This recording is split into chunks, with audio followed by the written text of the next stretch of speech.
Staying at home means living longer and living happier.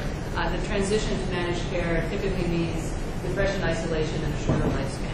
But there are many, many costs associated with aging in place. So those are the three major areas, and the point that I want to make is that the need across all of these areas, and literally millions of people and billions of costs, is personalized medium to long-term care.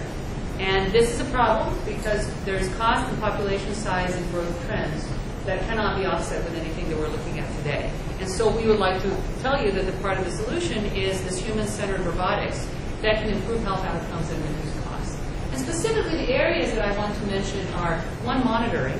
So if we have systems like intelligent robotic systems that can monitor people for risk of injury, for changes in their condition, and this could be from children with autism all the way to 85 plus with Alzheimer's, looking for early detection of conditions and reporting those into healthcare cares.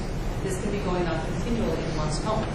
The next area is coaching training. This is about regaining and retaining function. Again, whether you have suffered from a car accident, been in a war, or have had a stroke, there's a lifelong need for this area. Motivation. So it turns out, whatever of those other conditions you may have, a key factor is your motivation in doing what you were prescribed to do. And this is not about people being lazy. This is about literally fighting your brain and your physical tendency. Just as a simple example, if you've had a stroke and your right dominant arm is disabled, when you want to reach for the cereal in the morning, you should use that right arm if it's ever going to regain function. But what will you do? You will use your left so that you can move on with your life and not be depressed. And yet your right will never recover. So it's not about being lazy. It's about proper motivation and coaching for hours per day to get back to function. And for that, we need supervised care. And we cannot have it always be human care. So that's where robotics technology can serve to improve adherence, which is, as we heard, a key factor. And finally, companionship and socialization.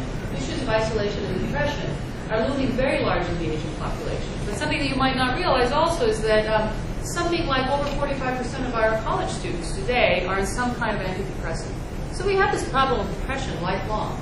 And this is something where different kinds of technologies, and robotics in particular, might make a difference. So, bottom line, different kinds of intelligent robotics technologies you'll hear about today can be force multipliers for caregiving, because that is necessary, that will serve to reduce healthcare costs and then fundamentally improve quality of life. So, let me give you a vision. Imagine that we can build robots that can complement a physical therapist or coach for the many other hours in life that a personal care human is not available. That robots that are enjoyable to interact with, that minimize embarrassment, because there are things you'll do in front of robots that you will not feel comfortable with doing in front of people, whether they're exercise or failing at something repeatedly. They never get tired. They may run out of power, you have to recharge them, but they're never tired, they're never burnt out, they never have a life, they just have you. And that's a good thing. They can get a doctor or nurse as needed, of course, because this is complementary to human care. This is not about replacing human care. And can help numerous people regain independence. So this is sort of this notion of trainer-coach. And then there's also the complementary part of care, which is this eyes and ears, easy to command and interact with, unobtrusive, available to people with cognitive disabilities as well as physical disabilities, and generally increasing human quality of life. Think of this as Shepherd Guide. And then finally, on the younger to older age spectrum, looking for identifying early signs of disorders and tracking those disorders so that it wouldn't be at the annual exam that somebody catches something that's already now progressed beyond the point that can really be helped.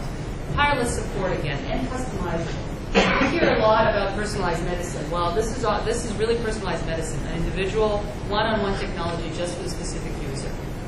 So this together creates this notion of human-centered technology. And as you heard from the introduction, that cost is a major issue. Well, we would like to argue that there's a large niche of these technologies that could be on the order of a laptop cost. So you could have a personal robot for in-home or in-clinic use or in-school use, daycare, childcare, whatever it may be, that's hands-off, non-contact. So this is complementary to, let's say, surgical robotics and prosthetics. These are systems that you put in your environment with a needy person on the order, when mass-produced, the cost of a laptop. So there's a really large immediate impact. Let me go over what's going on in specific target areas. We heard about autism.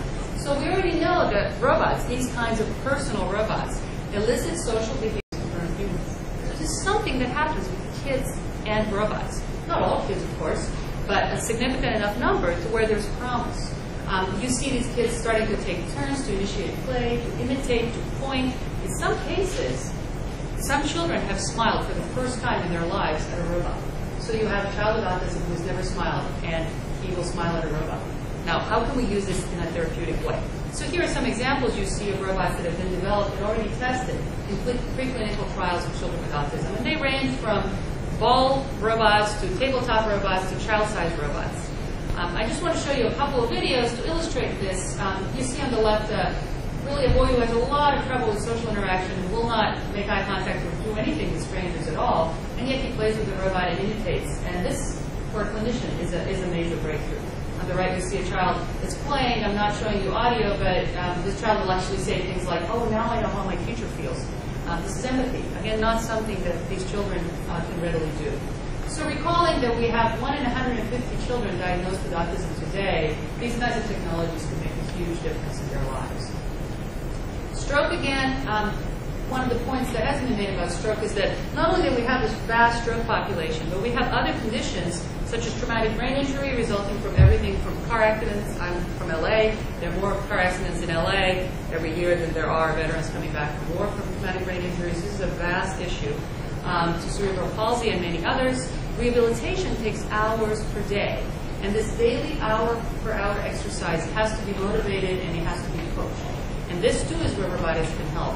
And you see some different technologies here in the images that have been already developed and are being tested. And they range, again, from the hands-on devices that your body gets put into to help to coach you, from there all the way to these social devices that are there to motivate, observe, and coach you like a buddy and a coach without physical contact. There's a full spectrum. I just want to show you again a couple of videos just to point out that, again, we've done studies with stroke patients that demonstrate that they really do take to this. They adhere to the exercises. They exercise longer with a robotic coach than otherwise. They smile, they talk, but they show vast differences in exactly how they respond. Some are very adherent, but not as entertained. Others are highly entertained and play games, but have a hard time sticking to the task.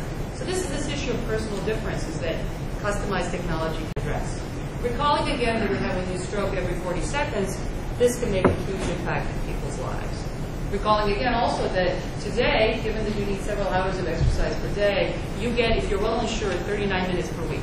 And that will decrease as there are more and more sufferers. And finally, I'm going to lump elder care in one, although it really isn't that lumpable. But we have elder care, Alzheimer's disease, and dementia. And I mentioned aging in place as a key goal. How do we get millions of people to stay at home? Who will deal with their adherence to taking their 4+ medications per day, keeping them from getting depressed, keeping them socially connected, and so on? This is, again, where these customized robots can help. And I'd like to report to you that there's something really interesting that if you think about the elderly population as being least computer savvy and possibly least robot savvy, it turns out they're extremely receptive to robots. We and others have done studies that show that they may not look at the computer at all. They think of it as TV. They don't look at it, but they will engage with the robot. They will smile, pet, hug robots. They really respond to them. They project childlike qualities to them. So there's real potential there. And here again, you see a selection of technologies from tabletop, toy-like, all the way to human-sized assistive technologies for robotics that are currently being piloted. I just want to now give you 3 testimonials unsolicited from actual users from these communities. The first is a boy with autism. I'll tell you what he said if you can't quite parse it. Everything's good, but these robots are blinded. Everything's good with these robots. He's saying everything is good with these robots, so that's good to know, in case you're critical. Now here's a stroke patient. She's a school teacher, and here's what she has to say after working with some of the social. How nice to have someone, a robot, to tell you you're using your right hand. This was great. Instead of telling you, please use your right hand, like my husband does. We're not trying to replace people, but not repair. And I think here is the final and perfect testimonial. The sooner that you can do this, the better.